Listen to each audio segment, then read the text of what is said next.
Have you wondered how to ace the USMLE Step 2 CK as well as how to get those letters of recommendation that everybody talks about? Then stay tuned.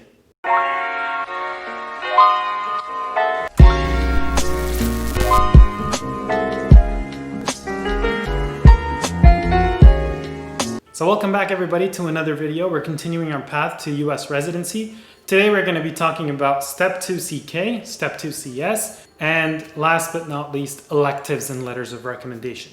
So let's begin. So Step 2 CK is basically multiple choice questions that are clinical based. Now I can confidently tell you this, that Step 2 CK is around 60 to 70% Step 1. There are a lot of basics that you really should know before stepping into Step 2. Now, a lot of people do tend to do Step 2 before Step 1, and that's okay, and they end up getting good grades.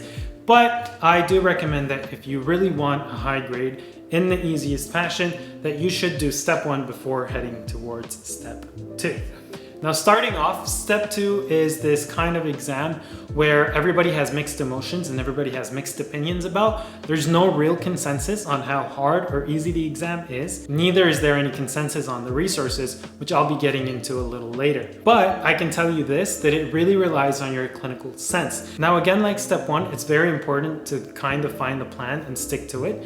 The good news is with Step 2, it's kind of easier and you can study for it in a shorter period just because you already have a lot of information from Step 1. And that's why I really do recommend to shorten the duration between your Step 1 and Step 2. Now, the resources for Step 2 aren't really clear cut, but there's one resource that everybody agrees is a must before doing Step 2, and that is UWorld QBank. UWorld really gives you a lot of new concepts and clinical concepts to kind of fine-tune your clinical senses in order to actually answer Step 2 questions more correctly. Not to mention that a lot of their clinical scenarios are very close to the actual Step 2 exam. And so I would personally recommend to do UWorld as many times as possible. Now, another point regarding UWorld, it's really important to jot down your own notes because the explanation very commonly have a lot of new concepts, especially clinical concepts that aren't really discussed anywhere else. And not to mention that these notes you're going to be referring to a lot during your late study period, especially in the 2 or 3 weeks before the exam. Now, a lot would argue that UWorld is a good standalone resource. So as to say doing only UWorld is enough to actually get you a good score in Step 2, but you can't really apply that to everyone and everybody has deficiencies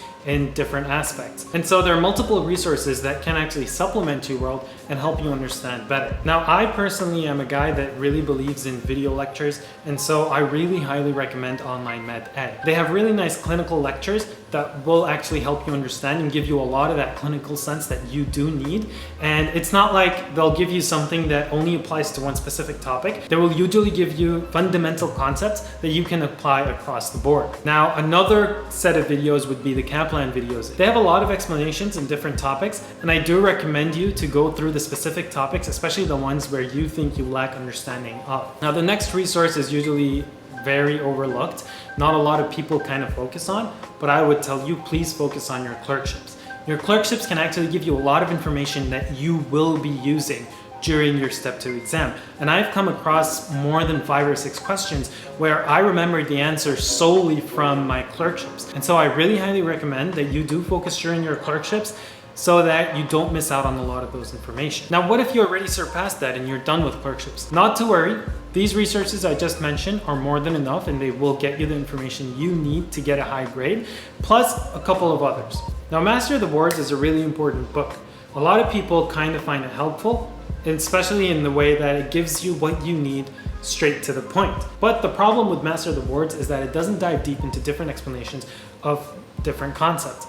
And yes, you can actually supplement that by searching Google or Medscape or UpToDate. But if you're not really that type of person that really wants to search all around, you can always take First Aid instead. First Aid has a lot of explanations and is a more informative book in terms of Step 2 CK, but it also is lacking. And that's the thing with Step 2 CK, is that a lot of these books really lack information. And that's why your only really well-rounded resource would be UWorld. Now, another book a lot of people would argue is better than First Aid and Master of the Boards, and I'm kind of on their side, would be Step Up to Medicine. It was a really good book and had a lot of information in various topics, and it was the main reason why I was able to ace my internal medicine exam. And so that's why I would highly recommend it. but it's very time consuming. You should keep that in mind.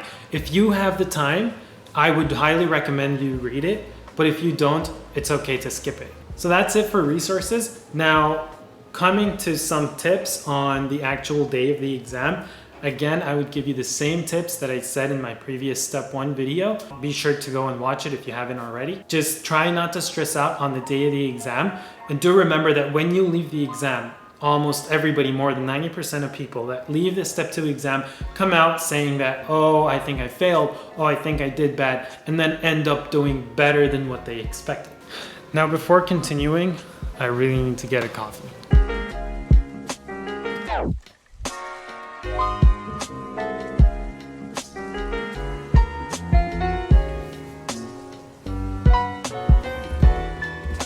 Let's go. Now, the Step 2 CS is completely different territory. Now, the main point of the exam, other than being a money grab, is to kind of test you and see how humane are you with your patients and to kind of test your English proficiency. Now, the one resource I really think is more than enough to get you ready for the exam would be First Aid for Step 2 CS. It has around 44 cases that really do reflect the actual cases you see during the actual exam, and it does help you kind of get ready for it. Now, you cannot study for Step 2 CS alone. I highly recommend, and I can't stress this enough, to practice with a partner. The point of this being is that you would want to time yourself during those cases. When you're with a partner and one of you is the simulated patient, the other person that's being the examinee should kind of time him or herself during the interaction. And then also don't forget to type in the notes at the end of your practice cases. So when you do a case, do the whole thing from start to finish. Meaning when you first walk in, greet them, make yourself that you're washing your hands, and when you're done with the case, go ahead and start typing your notes. Because the main reason why a lot of people tend to fail in the Step 2 CS is because they're either slow in typing or they're bad in English. And that's the vast majority of people that fail, which are at the end of the day around 20% on average. So to basically just give you a little bit of tips for the exam day itself. Number 1, dress appropriately. Whoa, all right. Don't forget your lab coat. Whoa, all right. And last but not least, please don't forget your stethoscope.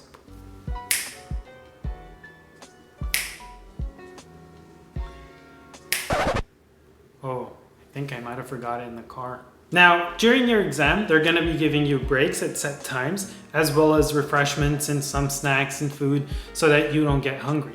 And so you don't have to worry about any of that. And they will also provide you with a locker where you can store your personal items. So don't worry about bringing your phone or anything like that as well. Now, as soon as you walk into the room, you're only going to see a simulated patient, no one else. There is a camera so that the examiner can kind of give you marks on things that you do and basically take away marks on things that you don't do. It's important to always have the patient's best interest in front of yours. And so that if you see the patient pretty angry, try to calm them down. If you see them depressed, try to basically relieve them. If they've had a recent tragic event, try to also calm them down from that as well. Because this is really important and it's very crucial during the exam, and they do mark it highly. As soon as you leave the room and sit down behind the computer to type in your notes, I recommend following this order. Do your differential diagnosis first, and then the workup, followed by the history, and then the physical exam. Why? Because this is how they rank it in order of grading.